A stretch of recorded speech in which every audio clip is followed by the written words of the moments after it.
ఈ రోజైతే నేను మా హస్బెండ్ చేత ఆంబూర్ స్టైల్ బిర్యానీ అంటే తమిళనాడు ఫేమస్ ఆంబూర్ స్టైల్ బిర్యానీ చేయించడానికి అయితే నేను ఒప్పించాను. సో తన కెమెరా ముందు అంత చేయడానికి ఇష్టపడరు, బట్ ఈ రోజు నేను ఒప్పించాను అనమాట. సో తను వచ్చే లోపల, తను ఫ్రెష్ అయ్యి వచ్చే లోపల నేనైతే కిచెన్ క్లీన్ చేయాలండి. తర్వాత తను ఎలా చేస్తాడో ప్రాసెస్ నేను చూపిస్తాను, ఓకేనా? Hello everyone, welcome back to our channel. నేను మీ స్వాతి రెడ్డి. ఇప్పుడైతే మనం మటన్ బిర్యానీ చేస్తున్నాం అనమాట, ఆంబూర్ స్టైల్ మటన్ బిర్యానీ. ఒకవేళ మీకు చికెన్ బిర్యానీ కావాలంటే చికెన్ తీసుకోండి. మేమైతే మటన్ని ముందుగా ఓవర్ నైట్ మ్యారినేట్ చేసి పక్కన పెట్టుకున్నాము. ఈ బిర్యానీకి కావాల్సింది మెయిన్ ఐటెం అయితే ఈ జీరా రైస్. దీన్నే చిట్టుముత్యాల రైస్ అంటాం కదా, ఇది మంచి ఫ్లేవర్ వస్తుంది అండ్ మనకి టెన్షన్ కూడా ఉండదు అనమాట, ఇరిగిపోద్దని. సో మేమైతే ఇక్కడ ఒక 3 గ్లాసెస్ తీసుకుంటున్నాము. అంటే 750 గ్రామ్స్ మటన్, 750 గ్రామ్స్ రైస్ తీసుకున్నమాట, ఈక్వల్ క్వాంటిటీలో.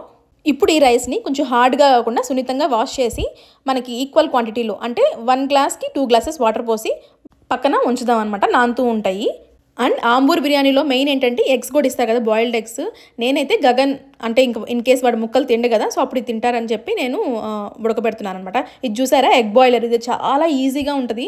నేనైతే ఒక 1 ఇయర్ నుంచి దీన్ని యూజ్ చేస్తున్నాను అండ్ నాకు చాలా యూజ్ అనిపిస్తుంది. ఎందుకంటే మనం ఇక్కడ ఆనియన్స్ ఇవి తరిగి పెట్టే లోపల ఎగ్స్ రెడీ అయిపోతాయి. అంటే ఇన్ కేస్ కూర ఉండాలన్నా చాలా వర్కింగ్ ఉమెన్కి, టైం లేని వాళ్ళకి, బ్యాచిలర్స్కి అయితే, నాకైతే ఎగ్స్ ప్రాపర్గా ఎలా ఉడకబెట్టాలో కూడా ఇప్పటికీ రాదనమాట, పోతూ ఉంటాయి. నాకు ఇది చాలా యూస్ఫుల్ అనిపించింది.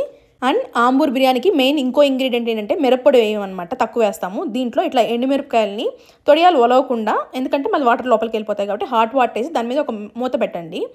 అప్పుడు ఆ బరువుకి బాగా నానతాయి అన్నమాట. ఇంకా ఇప్పుడు మనం బిర్యానీకి కావాల్సిన ఆనియన్స్, టమాటోస్ ఇవన్నీ కట్ చేసుకోవాలి కదా. సో ఇప్పుడైతే ఆనియన్స్ ఫాస్ట్గా, అంటే ఆ క్వాంటిటీకి మేమైతే 4 ఆనియన్స్ తీసుకున్నాము. కట్ చేసుకొని పక్కన పెట్టుకుందాం సన్నంగా. చూసారా, ఇలా సన్నగా కట్ చేసి పక్కన పెట్టుకోవాలి. ఇప్పుడు టమాటోస్ని కూడా అలాగే సన్నగా కట్ చేసి పొడవుగా పక్కన పెట్టుకుందాము. తర్వాత పచ్చిమిర్చి ఎక్కువ వేయరండి దీనికి, కాకపోతే ఒక ఫ్లేవర్ కోసం అని చెప్పి ఒక 5-6 తీసుకోండి, ఎక్కువ వద్దు. ఏగిపోయినా కూడా పర్లేదు ఈ ఆంబూర్ బిర్యానీకి. సో ఇప్పుడైతే మనకి ఆనియన్, టొమాటో, పచ్చిమిర్చి కట్ చేసి పక్కన పెట్టుకున్నాం. ఇప్పుడు పుదీనా, కొత్తిమీర కూడా ఇలాగే నీట్గా వాష్ చేసి సన్నగా చాప్ చేసి పక్కన పెట్టుకోవాలి. ఇలా అన్నీ ముందుగా మనం చేసి పెట్టుకోవడం వల్ల బిర్యానీ చేసేటప్పుడు హడావిడి ఉండదు అండ్ ఎత్తుక్కోవడానికి టైం ఇలా మాడిపోవడం అలా ఉండదు అనమాట. సో మేమైతే ఎప్పుడు ఇలాగే చేస్తాం అనమాట. అన్నీ ముందుగానే, అంటే ఏమేం కావాలో అన్నీ నీట్గా ముందు పెట్టేసుకొని నెక్స్ట్ ప్రాసెస్ చేస్తాం అనమాట.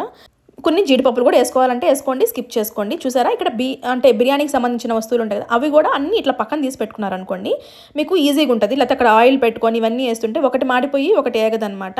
సో మేమైతే ఎప్పుడు ఇలాగే ప్రాసెస్ ఫాలో అవుతాము. నెక్స్ట్ నేనైతే ఒక పక్క ఇట్లా నానిపోయాయి కదా, ఇవైతే పేస్ట్ చేసి పక్కన పెట్టేస్తాను అనమాట. ఇప్పుడు ఫైనల్గా ప్రాసెస్ ఎంతసేపు పడుతుందండి, ఈజీగా అయిపోద్ది అనమాట. మీకు కనుక ఈ ప్రాసెస్ నచ్చితే మీరు కూడా తప్పకుండా ఇలా ట్రై చేయండి. అంటే బిర్యానీ దబ్బర పెట్టేసి ఆయిల్ వేసి అప్పుడు ఎత్తుక్కోవడం, అప్పుడు వెళ్ళి ఫ్రిడ్జ్లో కరేపాకు తెచ్చి వాష్ చేసుకోవడం, తరుక్కోవడం, ఇలా కాకుండా ముందుగా ఇలా అన్నీ నీట్గా చేసి పెట్టేసుకోండి. క్లీన్ కూడా చేసేసుకోండి, గచ్చు అంతా అంటే ఉంటాయి కదా, ఈ మెస్సీగా లేకుండా నీట్గా చేసుకోండి. అప్పుడు మన మైండ్ కూడా ప్లెజెంట్గా ఉంటుంది అండ్ మనం చేసేటప్పుడు కూడా అది ప్రాపర్గా వస్తుంది. ఇప్పుడైతే మనం ప్రాసెస్ చూసేద్దాం. ఫస్ట్ జీడిపప్పులు వేసుకోండి. అప్పుడు అవి లైట్గా వేగాక అప్పుడు ఈ బిర్యానీ వేసుకొని కొంచెం లైట్గా ఇట్లా మనకి ఇంకా జీడిపప్పు ఏగిపోతుందనగా అప్పుడు ఆనియన్స్ వేసుకోవాలండి. ముందే ఆనియన్స్ అయితే వేయద్దు, తర్వాత జీడిపప్పులు వేయద్దు, ఏగవన్నమాట. పచ్చిగా ఉంటాయి, నీకు అంత టేస్ట్ కూడా ఉండవు. సో ఫస్ట్ జీడిపప్పులు కొంచెం ప్రాపర్గా ఏగాక అప్పుడు మనం బిర్యానీ ఉంటాయి కదా వస్తువులన్నీ వేసుకొని అవన్నీ కూడా కొంచెం నీట్గా అట్లా, జీడిపప్పు కలర్ మీకు చూస్తేనే అర్థం, అది పర్ఫెక్ట్ గోల్డెన్ కలర్లో ఉంటుంది. అప్పుడు ఆనియన్స్ వేసుకొని, ఆనియన్స్ అంటే మెయిన్ దీనికి ఈ ఆంబూర్ బిర్యానీకి ఆనియన్స్ బాగా మాగకూడదు అనమాట. అంటే బ్రౌనిష్గా దమ్ బిర్యానీ లాగా రాకూడదు అనమాట. అంటే కొంచెం మెత్తగా ఉడికిపోతే చాలు. తర్వాత జింజర్ గార్లిక్ పేస్ట్ వేసుకొని పచ్చివాసన పోయేదాకా బాగా ఫ్రై చేసుకోండి. మంచిగా పచ్చివాసన అంతా పోయాక ఇప్పుడు పచ్చిమిర్చి ఒక స్మెల్ కానీ ఒక 4-5 వేసుకుంటున్నాం కదా, అవి వేసుకోండి. మెయిన్ ఇంగ్రీడియంట్ ఇప్పుడు వేయండి. ఇది ఉంది కదా, మనం నానబెట్టి మంచిగా పేస్ట్ చేసుకున్నాం కదా మెత్తగా, ఈ ఎండుమిరపకాయల పేస్ట్, దీన్ని వేయండి. ఇప్పుడే మంచి కలర్ వస్తుంది అనమాట. ఇప్పుడు దీన్ని హై ఫ్లేమ్లో పెట్టకూడదు, మాడిపోద్ది. లో ఫ్లేమ్లో అంటే మీడియం ఫ్లేమ్లో పెట్టి చూసుకొని జాగ్రత్తగా వేయించండి. ఒక 2 మినిట్స్ లో ఫ్లేమ్లో పెట్టి మూత పెట్టి ఉడికిన తర్వాత చూసారా ఎంత మంచి స్మెల్ వస్తుందంటే బాగా చక్కగా ఉడికిపోద్ది అనమాట, ఆయిల్ పైకి తేలుతూ ఉంటుంది. ఈ స్టేజ్లో మనం సన్నగా చాప్ చేసుకున్నాం కదా కొత్తిమీర, పుదీనా, సో కొంచెం పక్కన తీసి పెట్టుకోండి లాస్ట్ గార్నిష్ కోసం అని. మిగతాదంతా వేసేసి తర్వాత టమోటాలు కూడా వేసి, టమోటాలు ఇవన్నీ మగ్గాలంటే కల్లుప్పు కొంచెం వేసుకోండి. ఆల్రెడీ మటన్లో మ్యారినేట్ చేసుకుంటాం, చూసుకొని వేసుకోండి. సో ఇప్పుడు ఇదంతా మగ్గాలన్నమాట. మూత పెట్టి ఒక 2 మినిట్స్ 3 మినిట్స్ మగ్గనివ్వండి. ఈ లోపల మనం ఎగ్స్ అయితే ఒలిచేసుకుందాం. ఎగ్ బాయిలర్లో పెట్టాను కదా, ఇంత చక్కగా ఉడికాయి చూడండి, ప్రాపర్గా వస్తాయి. అంటే సగం కట్ అయ్యి అట్లా పొంగిపోయి అలా రావన్నమాట, చక్కగా వస్తాయి. మనకి ఇక్కడ కూడా ఇది ఇంత లోపల ఇది బాగా మ్యాష్ అయిపోయింది, అంటే బాగా ప్రాపర్గా కుక్ అయిపోయాయి. ఇప్పుడు ఈ స్టేజ్లో కొంచెం బాగా అంటే గుల్లలుగా ఉండకూడదండి, పెరుగు బాగా ఇట్లా నీట్గా చిలక కొట్టి పెట్టుకోండి.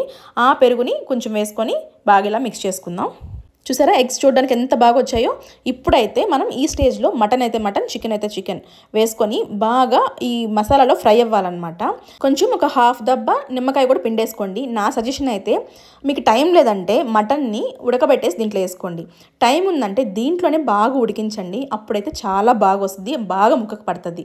మీకు టైం లేదు అంత కుదరదు అంటే జస్ట్ మటన్ని ఒక 4-5 విజిల్స్ పెడతారు కదా, ఉడికిన తర్వాత దీంట్లో ఈ స్టేజ్లో వేసేసుకోండి. చికెన్ అయితే టెన్షన్ అవసరం లేదు, బాగా ఉడికిపోద్ది.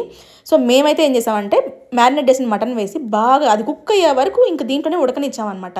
దానివల్ల ఏమైందంటే మటన్ చాలా బాగా టేస్టీగా కుక్ అయిపోద్ది అనమాట. ఈలోపు నేనైతే రైతా ప్రిపేర్ చేస్తాను. ఆంబూర్ రైతా ఎలా ఉంటుందంటే ఆంబూర్ బిర్యానీ రైతా జస్ట్ ఇంకా పెరుగుకి ఆనియన్స్కి అట్లాగే ఉంటుంది అనమాట, అంటే నీళ్ళుగా అలా ఉండదన్నమాట, ఇలా గట్టిగా ఉంటుంది. మీరు ఒకసారి చూడండి.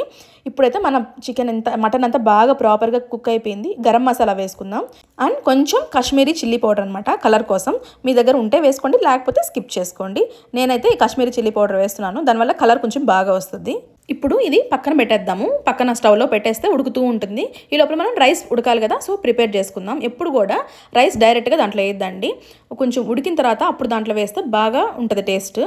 యాజ్ యూజువల్ ఈ వాటర్ తెల్లేటప్పుడు మనం ఫ్లేవర్ కోసమని కొంచెం కొత్తిమీర, పుదీనా, తర్వాత షాజీరా, నెక్స్ట్ కొంచెం గీ అన్న ఆయిల్ అన్న వేసుకోండి. బాగా తెల్లిన తర్వాత కొంచెం కల్లుప్పు అన్నీ వేసుకొని బాగా తెల్లిన తర్వాత రైస్ వేసుకొని ఒక 40% ఉడికితే చాలండి. ఉడికిన తర్వాత దీంట్లో ఇట్లా మొత్తం వేసేసుకుందాం పైన.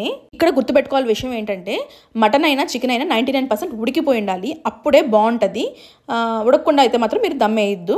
మేమైతే మందపాటి ప్యాన్ పెట్టేసి ఒక 15 మినిట్స్ హై ఫ్లేమ్లో అంటే మీడియం ఫ్లేమ్లో ఉంచి నెక్స్ట్ పూర్తిగా లో ఫ్లేమ్లో పెట్టేసి ఒక 20 మినిట్స్ ఉడకాలి, అప్పుడే బాగా ఉడకద్దు అనమాట. మేమైతే లాస్ట్లో ఒక్కసారి ఓపెన్ చేసి ఇలా నీట్గా అడుగంటకుండా చూసుకొని కొత్తిమీర, పుదీనా, గీ వేసేసి ఇంకొక 5 మినిట్స్ అండి సిమ్లోనే అరిటాకు ఫ్లేవర్ నెక్స్ట్ వచ్చేసి ఆ గీ అంతా పడుతుంది కదా, ఒక 5 మినిట్స్ ఉంచండి చాలు. దాని తర్వాత అయితే మన బిర్యానీ నెక్స్ట్ లెవెల్లో ఉంటుంది. ఇదైతే as it is Ambur biryani ఇలాగే ఉంటుందండి. మీరు ఎవరైనా ఒకసారి తెప్పించుకొని చూసి దీనికి కంపేర్ చేసుకోండి, యాజ్ ఇట్ ఈస్గా ఇలాగే ఉంటుంది. స్టార్ట్ చేసేద్దామా? ఓకే, ఫస్ట్ ముద్ద ఎవరికి? నీకా? బాగుందా? ఎగ్, నీకు ఎగ్ ఇష్టం కదా, నాన్న చేశారు కదా. నాన్నకి ఎన్ని మార్క్స్ ఇస్తావు? 10 ఇస్తావా? ఓకే, నేను చేస్తాను. ఇప్పుడు నేను తినాలి, నేను ఎన్ని మార్క్స్ ఇస్తానో చూస్తాను. పక్కా ఆంబూర్ బిర్యానీ లాగా వచ్చింది.